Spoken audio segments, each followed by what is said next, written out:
The operator with no counter. Having grenades, the M4 assault rifle, and a blowtorch that is immune to every type of wall denial in the game, Maverick is hands down the best operator in Rainbow Six Siege. Or so I thought. If you watched my other video on the 4 hard breachers in R6, you'll know that Maverick is the strongest of them all, while the average player actually thinks it's Ace. Ace is very highly valued, and I wanted to help people understand how strong of an operator Maverick is, which is exactly why I played only Maverick for a week straight. However, I didn't realize the depth of the plot tunnel I was about to dig into, but within it I found everything I needed to know about Maverick and how good he really is. We started off this journey in solo queue, the most difficult circumstances to be in as Mav. Mav is at his best as part of a complete team, but can still be a perfect pick while solo. However, relying on teammates for cover, claymores, or even just to open a soft wall is asking for a lot when you take the risk of going solo, but it was one I was willing to accept knowing that the Mav skills were strong within me.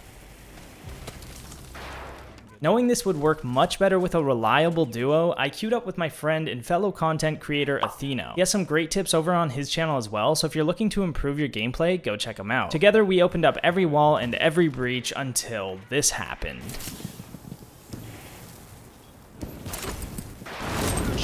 Shotgun, bro. The ultimate counter. The Maverick counter. I found it. The counter to Maverick. That didn't hold us back though, because we still won the game. Running this Zofia Mav combo was a great way to showcase Mav's potential and is just really a good duo queue strategy if you want to try it out. Mav kept proving his worth for me on Cafe, where I was able to play him in a different style to open castle barricades, the roof hatches, more castle barricades, you kinda get the point. So his blowtorch is much more than just opening reinforcements. It has a variety of different uses that can be very handy on the fly. And I don't even need to make this point, but just look at this gun. I'm getting active. Getting active. Open up cart. Mav moment. Open up cart. I'm stunning through. It's B2. Oh my gosh. Oh, you said don't pick Mav, bro.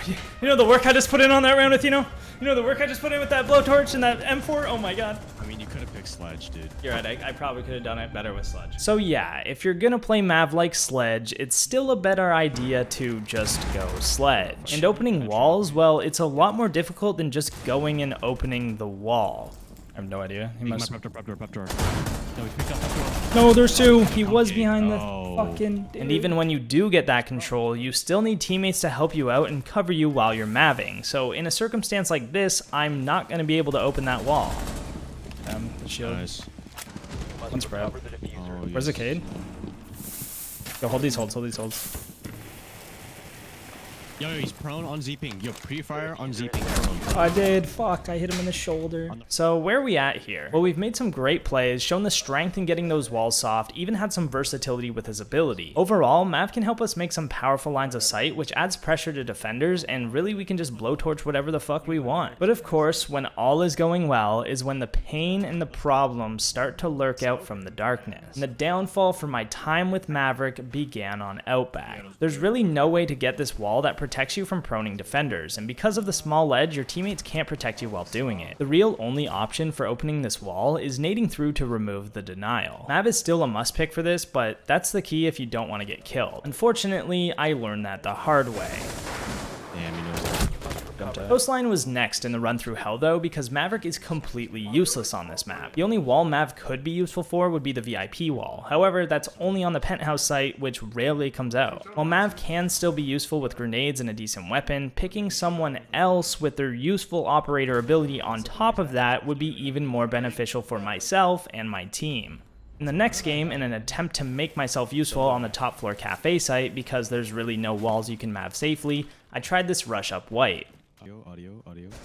Why does nobody put... What the fuck? Obviously, that didn't work, but using the nades through the floor instead was effective. Again, you don't need to be Maverick to do this, just anyone with nades. White. Box white. Pixel. But then for the basement again, Maverick was useful. I can make these disturbing lines of sight around the bomb site, which made defenders uneasy and pushed them into the open, and could even combo it up with my grenades to take them down. When we landed on Canal again, the server wall stood no chance. Even without wall denial, it only takes about 15 seconds to make that wall soft, and this wasn't even a flawless attempt. The excuse that you don't have enough time to Mav walls is just that, an excuse, and a really bad one. But yet again, we were at another disadvantage and still losing. So Maverick wasn't the best then? I didn't know. I thought my theory was wrong. He wasn't the best. He wasn't as versatile or as useful as Ace, and maybe the community was right about him the whole time. Not only had my theory been shattered, but my ego too. This couldn't be right. Why did I think Mav was so good? And then I figured it out. I only ever picked Maverick on the bomb sites I knew he was good for, without realizing how often that actually was. Every time I played Maverick, I was being extremely impactful by opening up an exterior breach while fully avoiding the wall denial at hand. That reality caused me to overestimate the strength of Mav, and think that he was some magic operator that was always going to be that strong and useful all the time. But my ego would not stand down. I was going to prove that he was the best, so I started thinking I'd make a list of every site on every map and compare who's better on each. Maverick or Ace. I had started planning it out and I had a pretty good case built up for Mav, but what if they aren't running wall denial? What if Cade is banned? What if you have bad teammates? What if? All the variables started catching up to me, and with an overflow of information and uncertainty, I made the biggest realization of my entire YouTube career. Nobody is the best. The direct comparison is impossible to determine. Fundamentally, there are things that make your attack better. If you have more utility and better teamwork and a better understanding of control and what you need to achieve to win the round, yes, you are more likely to win. But when it comes to one operator versus another in the scope of every map, in every site, in every rank, in every situation all at once, you just can't. Now in a specific circumstance like attacking the CCTV bomb site on Clubhouse, and you have a duo or a teammate willing to help, Maverick is the best option for getting that breach. Making the wall soft, saving the grenades, and bringing Mav and Zofia over Callie and Ace is going to bring the most utility for your team while achieving the same result of opening that breach. Having those extra grenades is extremely impactful on this site, but when it's bank and you're attacking the top floor while going for a lobby take and they're not bringing wall denial, Mav is fucking useless. At the same time, Ace is going to allow you to open up that long angle, rotate around, make some plays, and just get the job done. Going in lobby. They can't touch me, bro. Might be square. Oh, I'm gonna plant. Yeah, I'm gonna top marble. Jaeger, he's crossing, he's going Jander. I'm watching. Bro, I wish I killed that Jaeger, bro. That would've been great. Oh, I did down him? Yeah, that Jaeger. Yeah. What the recoil macro? So with this new insight I had acquired, I headed back out into the rank trenches for one final day of using both hard breachers to redetermine their value together and see if it yielded a different result. Rather than smashing my head into a wall and forcing myself to play Mav every round, I would only pick Maverick on the sites I thought he would be useful. So when we were back on Cafe and attacking that top floor, I brought Ace. Not only were the Claymores useful, but the Selma charges too. I could easily play the rappel safely, open up the red wall, and actually get something done. And then we started getting the maps I was missing out on in the past few days. Chalet was first. This is one of the best maps for Maverick. He's super useful on the basement, master, and dining bomb sites. Now I felt like this was the chance to really show his value in pure strength. You can go for the half wall plan if you want. I smoked out piano door. I'm covering piano. You should be safe On the bed, on the bed. I think he's dead. Piano. Black hole. No.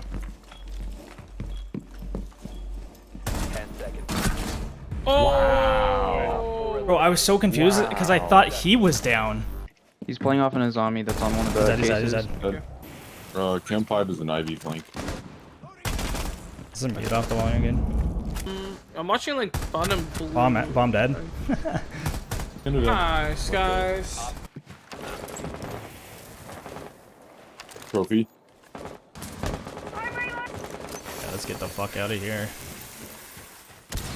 Mozzie was peeking the wine door.